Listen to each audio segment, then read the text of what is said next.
آشفتہ دل by حوریہ Malik episode 15۔ عباس کا منہ دھلوانے کے بعد وہ کمرے میں آئی تو اسے موبائل ہاتھ میں لیے مسکراتے ہوئے دیکھا تو بہت متعجب ہوئی۔ عجیب انسان ہے، کبھی فون پہ ڈھال رہے ہوتے ہیں اور کبھی بلا وجہ مسکرا رہے ہوتے ہیں۔ وہ دل ہی دل میں سوچتی ضلع کو کندھے سے لگائے بیڈ کی جانب بڑھی اور اسے بیڈ کے بالکل درمیان میں لٹانے لگی۔ کیا کر رہی ہیں آپ؟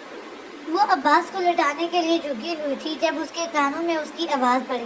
میرے خیال میں سرکار نے آپ کا مکمل ہیلتھ ٹیسٹ کر کے ہی آپ کو اپوائنٹ کیا تھا۔ وہ بہت آسانیت بھرے انداز میں اس کی روشن آنکھوں کو دیکھتی طنز کرتے ہوئے بولی۔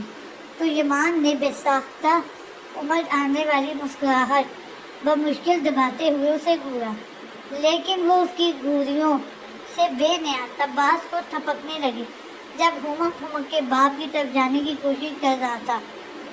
میرے خیال میں ایک وقت میں ایک ہی ظلم کافی ہے۔ عباس کو سہولت سے اٹھا کر اپنے سینے پہ بٹھاتے ہوئے اس نے سنجیدگی سے کہا تو عائشہ نے سلگ کے اسے دیکھا۔ ظلم ڈھانے والے ظلم ہونے کی شکایت کرتے اچھے نہیں لگتے۔ وہ اسی لب و لہجے میں گویا ہوئی تو اس نے بنا چونکے سر اس بات میں ہلایا۔ یہی میں کہہ رہا ہوں عائشہ بی بی، ظلم ڈھانے والے ظلم کی شکایت نہیں کیا کرتے۔ وہ اپنے الفاظ پہ زور دیتا ہوا بولا تو وہ اسے دیکھ کے رہ گئی۔ بیٹا اپنی ماں کو کہے کہ یوں مجھے میرے اتنے قریب بیٹھ کے مت دیکھا کرے، میں بندہ بشر ہوں، بہکنے میں دیر نہیں لگاؤں گا۔ عباس کی انگلیوں کو ہونٹوں سے لگاتا وہ بنا اسے دیکھے گمبھیر لہجے میں گویا ہوا تو وہ بے ساختہ گڑبڑاتی ہوئی پلکوں کی بھاری چیلمن گرا گئی۔ مامی، بابا، بندہ۔ عباس سے جس قدر ہو سکا اس نے فوری ماں کی طرف دیکھتے ہوئے جس بے ساختگی سے باپ کا پیغام پہنچایا اس پہ یمان کا زندگی سے بھرپور کہکا کمرے میں گونج اٹھا جبکہ وہ بری طرح سے جھیپ گئی۔ ضلع سوئے چند سیکنڈز کے بعد اس نے دایاں ہاتھ اس کی طرف بڑھایا جو ضلع تو نہیں، ہاں اس کے باپ نے ضرور تھام لیا اور صرف ہاتھ تھامنے پہ ہی اکتفا نہیں کیا تھا بلکہ اسی ہاتھ کو ہولے سے جھٹکا دیتے ہوئے اسے اپنی اور کھینچا تو وہ بے ساختہ اس کے بائیں کندھے سے جا لگی۔ یہ کیا بدتمیزی ہے؟ وہ اس بلا ارادہ قربت پہ بلبلا اٹھی۔ عباس کو اس کے کمرے میں سلا کے آئے۔ اس کی بدتمیزی کو نظر انداز کرتے ہوئے وہ اس کی جانب ہلکا سا رخ موڑتا سرگوشی کے ایسے انداز میں بولا تو اس کی سلگتی سانسوں کی تپش اپنے چہرے پہ محسوس کر کے اس کا چہرہ دہکنے لگا جبکہ دھڑکنوں نے فوراً رجحان بدلا، لیکن اس حجاب آمیز کیفیت کے ساتھ ساتھ غصے اور جھنجھلاہٹ نے اس پہ فوری حملہ کیا۔ نارمل کپلز نہیں ہیں ہم کہ آپ ہمارے ساتھ وقت گزارنے کے لیے بچوں کو جلدی سلانے کی فرمائشیں کر رہے ہیں۔ مت بھولا کریں کہ آپ نے ہم سے شادی صرف اور صرف لالا سے بدلہ لینے کے لیے کی تھی، اور عباس صرف ہمارا بیٹا ہے جسے آپ کے وہ بنا سوچے سمجھے بولے جا رہی تھی جب اچانک عباس کے منہ بسوڑنے پہ اس کے وجود پر جیسے کسی نے کھولتا ہوا پانی انڈیل دیا ہو۔ اس نے شرجر نگاہیں عباس کے بسوڑتے چہرے سے ایمان کے چہرے کی جانب موڑی تو اس کی سیاہ آنکھوں سے نکلتے شرارے اسے اپنے وجود کو سلگاتے محسوس ہوئے۔ اس کے خوبصورت چہرے کے تاثرات بھیگے ہوئے ہونٹ اور ماتھے کی پھولتی ہوئی رگ پہ چیخ کے اشارہ دے رہی تھی کہ وہ اس وقت رب کی کٹھن راہوں سے گزر رہا تھا۔ عباس کو سنائے۔ وہ خوف اور اضطراب سے اس کے چہرے کو تک رہی تھی۔ جب اس کی سرد آواز گونجی تو وہ چونکی اور کانپتے ہاتھوں سے روتے ہوئے عباس کو گود میں لے لیا اور اسے بہلانے لگی۔ 10 سے 15 منٹوں میں وہ اسے گہری نیند سلانے میں کامیاب ہوئی تھی اور ان 15 منٹوں میں اس کی جانب پشت کے بھی وہ اپنے وجود کی اندیکھی شعاؤں کی لپیٹ میں جلتا محسوس کر رہی تھی۔ جب وہ گہری نیند میں سو گیا تھا تو اسے ہی جائے فرات سمجھتی گود سے اپنے پہلو میں سلانے لگی۔ جب اس نے دونوں ہاتھ آگے بڑھا کے بہت احتیاط کے ساتھ اسے اپنے بازوؤں میں سمیٹا تو اس کے کچھ کہنے کو کھلتے لب اس کے چہرے کے تاثرات دیکھ کے وہیں بند ہو گئے اور وہ خاموشی سے اسے عباس کے لیے مختص کمرے کی طرف بڑھتا ہوا دیکھنے لگی۔ سین چینج۔ وہ وسیع و عریض لان کے وسط میں گولف کھیل رہا تھا جب اس کا ایک آدمی چہرے پر پرجوش تاثرات لیے اس کی جانب بڑھتا ہوا دکھائی دیا۔ باس، اس نے مؤدب انداز میں باس کو مخاطب کیا، جو نورے خانزادہ کی موت کی خبر کے بعد آج ہی اپنے نیم تاریک کمرے سے نکلا تھا۔ کہو تبریز، اس نے بال پہ آنکھ جمایا، اسے بولنے کا اشارہ کیا تو وہ تذبذب کا شکار ہو گیا۔ باس، بولنے والی بات نہیں ہے، بلکہ کچھ دکھانا ہے آپ کو، اس نے نبے تلے انداز میں کہا تو وہ چونکا اور فوراً اس کی سمت متوجہ ہوا۔ اگلے چند ہی لمحوں میں وہ اس کے ساتھ اپنے اسی نیم تاریک کمرے میں موجود لیپ ٹاپ کی اسکرین روشن کو تک رہا تھا، جہاں اسے جیل کا منظر دکھایا جا رہا تھا، جہاں کچھ کا ہفتے قبل نور خانزادہ محسوس تھی۔ یکایک منظر بدلا اور ایک ہیبلا نورے کو باہوں میں لیے ہوئے لوہے کی سلاخوں کو پار کر کے باہر آتا دکھائی دیا۔ اسی اندھیرے میں کیا خاک دکھے گا کچھ، اس نے غضبناکی سے اپنے پیچھے کھڑے آدمیوں کے ساتھ موجود تبریز سے کہا، جو فوراً گر گیا ہے۔ باس، آپ آگے دیکھیں، بہت کچھ سامنے آنے والا ہے۔ اس کے کہنے پہ وہ بولا اور اس آدمی کی اسکرین کی طرف متوجہ ہوئے۔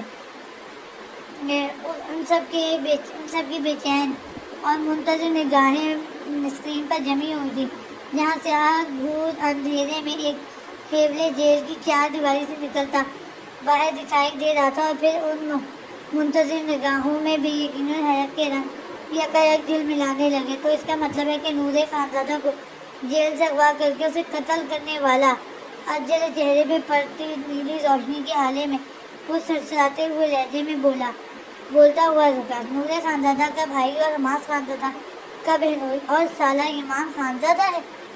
اس نے اسی وحشت زدہ انداز میں بات مکمل کرتے ہوئے نگاہیں اسکرین پر جمائے رکھی، جہاں جیل کی چار دیواری سے نکلتے ہوئے چاند کی روشنی میں اس کا چہرہ واضح دکھائی دے رہا تھا۔ اور جیسا کہ کہا جاتا ہے کہ دشمن کا دشمن آپ کا دوست ہوتا ہے، تو پھر ایسے شاندار دشمن سے ہاتھ ملانے میں دیر نہیں کرنی چاہیے۔ تبریز، جتنی جلدی ہو سکے میری ایمان خانزادہ سے ملاقات کرواؤ۔ بے چین نگاہوں میں اس وقت خوشی اور صفائی کے رنگ جل ملا رہے تھے، جو اس کے ہیبت ناک چہرے کو مزید سیاہی بخش رہے تھے، لیکن وہ اس سے بے نیاز بہت سرمستی سے اسکرین کو دیکھ رہا تھا، جہاں ایمان خانزادہ باہوں میں تھامے وجود کو گاڑی میں لٹا رہا تھا۔ سین چینج، مضبوط قدم وہ سفید اور گرے ماربل سے مزین فرش پر جماتا اندر داخل ہوا تو باوردی ملازم نے اسے دیکھتے ہی فوراً سلام کیا، جس کا سر کے اشارے سے جواب دیتا وہ بنا رکے سیڑھیوں کی جانب بڑھ رہا تھا، جب اس کے کان میں بلوٹوتھ میں وائبریشن ہوئی۔ وعلیکم السلام، اپنے مخصوص انداز میں واپسی سلامتی بھیجتے ہوئے وہ دوسری جانب کی بات سننے لگا، اور بات سنتے ہی بے ساختہ اس کے ہونٹوں پہ مسکان پھیل گئی۔ تمہیں اپنے متعلق کمپلیمنٹس کی فکر کب سے ہونے لگی؟ کیونکہ یہ بات تو پورا پاکستان گزشتہ تقریباً 29-30 سال سے جانتا ہے کہ وہ بولتے ہوئے دوسرے فلور پہ موجود پہلے کمرے کے دروازے کے سامنے رکا، کہ تم ایک نمبر کے کمینے، بدمعاش، ہاتھوں سے بات کرنے والے، غسیلے اور جیل پلٹ انسان ہو۔ ہلکا سا مسکراتے ہوئے اس نے بات مکمل کر کے کال ڈسکنیکٹ کی، کیونکہ جانتا تھا کہ دوسری جانب گالیوں کا ایک طویل سلسلہ شروع ہو چکا ہے، جو فی الحال وہ نہیں سن سکتا تھا۔ اس نے بلوٹوتھ کان سے نکال کے کوٹ کی اندرونی پاکٹ میں رکھا اور بند دروازے کو دیکھا تو آنکھیں دہکنے لگیں، جبکہ دل میں گویا غم و غصے کی طوفان ابلنے لگے، مگر اپنی دلی کیفیات کو ہمیشہ کی طرح دبائے وہ ڈور نوب گھماتا ہوا دروازہ ہولے سے کھول کر اندر داخل ہوا تو بیڈ پہ آرام سے بیٹھا ہوا وجود اچھل پڑا۔ اس کے یوں اچھل کے کمرے پہ کھڑے ہونے پہ جب اس کی نگاہ اس پہ پڑی تو غم و غصے سے بھڑکتے دل پہ گویا ٹھنڈی چھینٹیں سی پڑ گئی تھی۔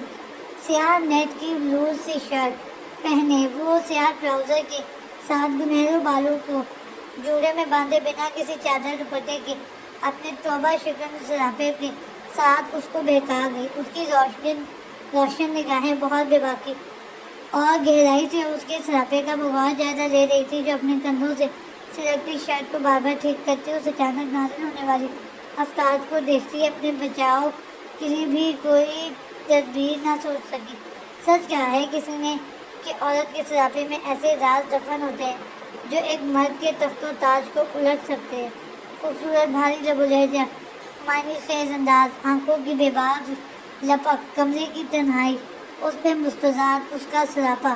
اسے محسوس ہونے لگا جیسے رفتہ رفتہ اس کی ٹانگوں سے جان نکل رہی ہو۔ اس کمرے کی دہلیز پار کرنے سے پہلے میں سوچ رہا تھا کہ آتے ہی آپ کو جان سے مار ڈالوں گا، لیکن اب احساس ہوا ہے کہ یہ کام ہمیشہ کی طرح آپ کر گئے ہیں۔ زمانی دل کو چھو جانے والا لہجہ اور اس کے بڑھتے قدم دیکھ کے اس نے قدم پیچھے کو ہٹائے تو لڑکھڑاتی ہوئی واپس بیڈ پہ بیٹھنے کے انداز میں گر گئی۔ اس کے خوفزدہ اور بے چین نگاہیں اس کو تک رہی تھی۔ جو بدستور اس کے قریب آتا اس کے گرد اپنی خوشبو کا حصار باندھنے لگا۔ ہاں، ایک لفظ بھی مت پکاریے گا ورنہ اس کے بے حد نزدیک آ کر ٹھہرتا وہ اس کی جانب جھکتے ہوئے سرد انداز میں بولا تو دھڑکنوں کے بڑھتے شور اور اس کی آنکھوں کے ناقابل فہم تاثرات سے خائف ہوتی وہ اس سے فاصلہ بنانے کی کوشش کرتی بے دھیانی میں ہی پیچھے بیڈ پر لیٹ گئی تو ایک ہی بے ساختہ مگر دلکش مسکان اس کی نابی ہونٹوں پہ بکھر گئی۔ اس کے ہونٹوں پہ بکھرتی مسکان دیکھ کے اسے اپنی پوزیشن کا اندازہ ہوا تو وہ خجالت کا شکار ہوتی ہوئی تیزی سے اٹھنے لگی۔ جب وہ اس کی کوشش ناکام بناتا اس کے دونوں ہاتھوں کو اپنے ہاتھوں میں لیٹا اس پہ جھکا تھا تو اس کے گلے میں جھولتی سلور چین میں لٹکتا الفابیٹ اس کے ہونٹوں کو چھونے لگا۔ اس قدر غیر متوقع سامنا اور قربت اس پہ مستضاد اس کے ایسے انداز و اطوار اس کی دھڑکنوں میں طوفان برپا کر رہے تھے۔ اس کی چین کا لمس ہونٹوں پہ محسوس کر کے اس نے سرخ چہرے کو ہولے سے حرکت کرتے ہوئے اس لمس کو ہونٹوں سے ہٹانا چاہا، لیکن ایسا ممکن نہ ہوا تو اس نے بھاری ہوتی سانسوں کے ساتھ اسے پکارنا چاہا۔ جب وہ مزید اس پہ جھکتا اس کے پورے وجود کو ساکت کر گیا۔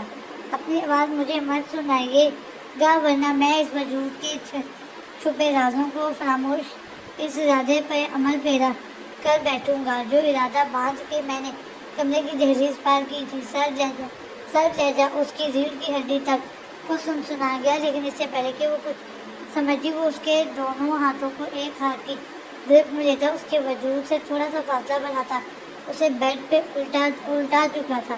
کہ کیا کر رہے ہیں آپ؟ اس کی اس گستاخانہ حرکت پہ وہ تڑپ اٹھی، لیکن منہ میٹرس میں ہونے کی وجہ سے اس کی دبی آواز اس کے کانوں تک نہ پہنچ سکی، جو اس کی مزاحمت کو نظر انداز کیے بہت سہولت کے ساتھ اس کی پوچھ سے اس کی شرٹ کو سرکا رہا تھا۔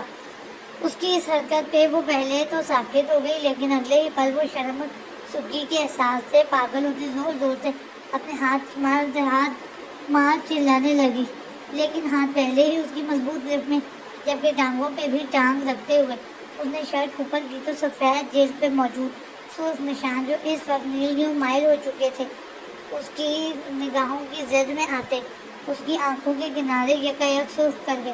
ان نشانوں کو دیکھتے ہوئے اس کا دل چاہا وہ اپنے گرفت میں موجود اس لڑکی سمیت پوری دنیا کو آگ لگا دے، اور وہ ایسا کرنے کا ارادہ بھی رکھتا تھا، لیکن اس سے پہلے وہ جھکا اور اس زخموں پہ اپنے لبوں کے پھاہے رکھتے نہ جانے اس کو راحت پہنچانے لگا یا اپنے تڑپتے دل کو سکون دینے لگا، جو بھی تھا، مگر اس کی اس حرکت پہ ہر طرف سے مکمل محسوس و بری طرح سے تڑپتی گھٹ کے زور دی۔ شاید زندگی میں پہلی دفعہ آپ کے بہتے آنسو مجھے اپنے درد سے زیادہ تکلیف نہیں دے رہے۔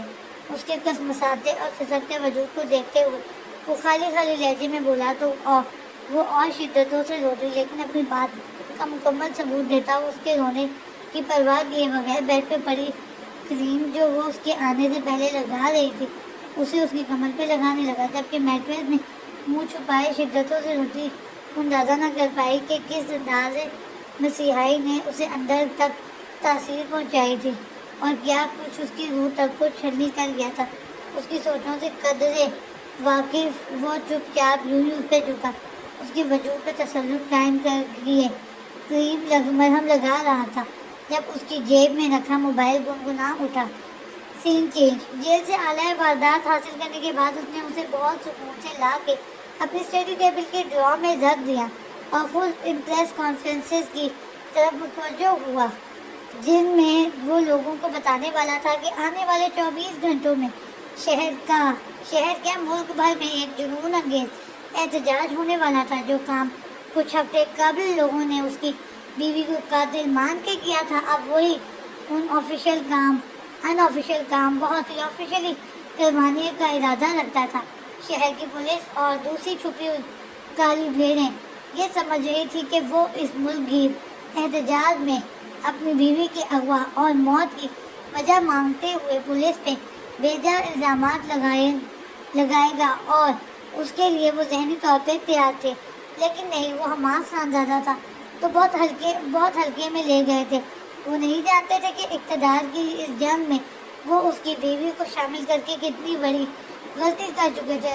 ان کے خیال میں وہ دونوں فیری ٹیل کے ایسے کردار تھے کہ جس میں ہیروئن کے ذریعے ہیرو کو جان دینے پہ مجبور کیا جا سکتا ہے، مگر وہ یہ نہیں جانتے تھے کہ ایک ہیرو اپنی محبوبہ کو بچانے کے لیے جان دے سکتا ہے، لیکن ایک ویلن اپنی محبوبہ کو بچانے کے لیے پوری دنیا کو تباہ کر دیتا ہے۔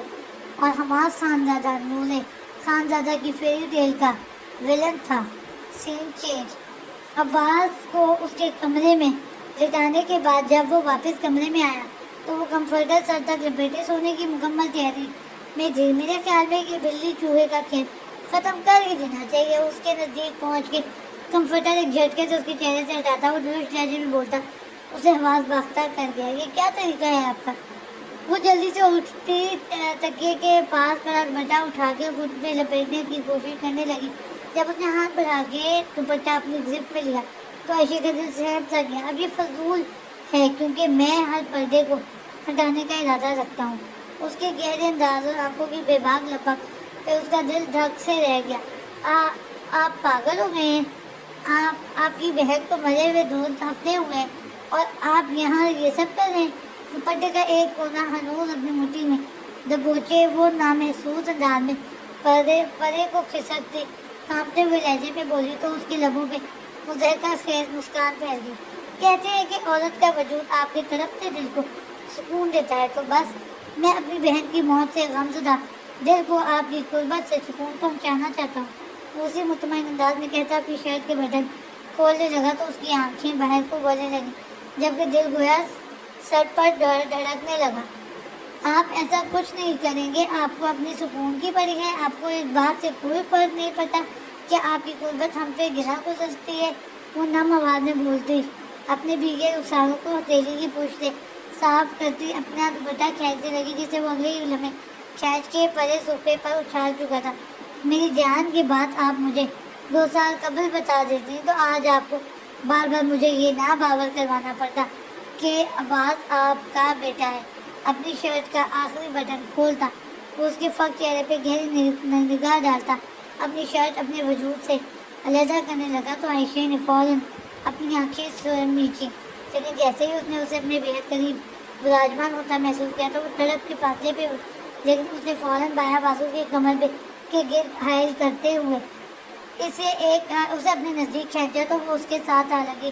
ہم لالا کو بتائیں گے، وہ یوں ہی آنکھیں بند کیے فاصلہ بڑھانے کی صحیح کرتے ہوئے بولی تو اس نے مسکراتے ہوئے لب اس کی دائیں آنکھ پہ رکھے تو اس کا دل گویا کانوں میں دھڑکنے لگا۔ اور ملا کے اس کے متبسم لہجے پہ عائشہ کا دل جہاں وہ کہیں جا کے گم ہو جائے، لیکن ایسا ممکن نہ تھا۔ مگر ایک آخری کوشش کے طور پہ اس نے ایک آخری دھمکی دی، ہم ماں بیگم کو بتائیں گے۔ اس کی دھمکی کے جواب میں وہ پوری شدت سے اسے خود میں بیچتا، اس کے دھمکیوں سے آراستہ ہونٹوں اپنی پوری شدت گرفت میں دیتا، اس کے سبھی الفاظ کا اپنے ہی انداز میں گلا گھونٹا، اس کی سانسوں کو مدھم کر دیا۔ وہ جو اس کے وجود کو ہاتھ لگانے سے گریزاں اس سے فاصلہ بنانے کی تگدوں میں تھی، اس کی جان توڑ گرفت میں بلا ارادہ اس کے ہاتھ اس کے کندھوں کو زور سے دبوچتے اپنے لیے جائے فرار ڈھونڈنے لگے، مگر اس کے دبوچنے پہ بھی جب وہ پرے نہ ہٹا تو اس نے زور سے ناخنوں سے کندھوں میں کپوئے تو اس نے ہوش میں آتے ہوئے فاصلہ بڑھایا تو وہ گہرے سانس لیتی، اپنی دھڑکنوں کو ارتدار میں لانے کی صحیح کرتی، اسی کے کشادہ سینے سے بے سر ٹکا گئی۔ ابھی تو اور بھی الفت کے مراحل ہوں گے، ابھی تو میں نے فقط ہونٹ ہی لگائے ہیں۔ جس بات کی شیرینگی سے بوجھل لہجے میں ہزاروں معنی چھپائے وہ اپنے سینے میں چھپے اس کے سر کو دیکھتا ہوا بولا تو اس کے سینے سے لگی عائشہ کو اپنی سانسیں رکتی ہوئی محسوس ہونے لگی۔ جاری ہے